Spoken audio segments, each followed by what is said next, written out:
ቅዱስ ጊዮርጊስ የህዳሴውን ዋንጫ አሸነፈ።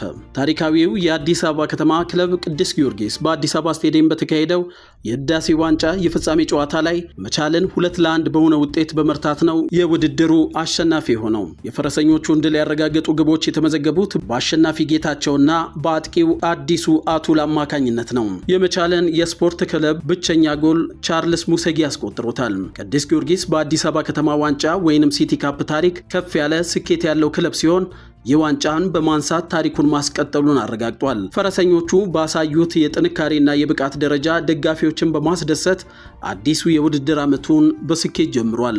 ቅዱስ ጊዮርጊስ ሻምፒዮን ሲሆን መቻል ስፖርት ክለብ ሁለተኛ፣ ኢትዮጵያ ቡና ለደረጃ ተጫውቶ ሶስተኛ ወጥቷል። ቅዱስ ጊዮርጊስ ዋንጫውን ድል በማድረግ ለቀጣዩ የኢትዮጵያ ፕሪሚየር ሊግ ውድድር ጠንካራ ዝግጅት እንዳደረጉ ለማሳየት ችለዋል።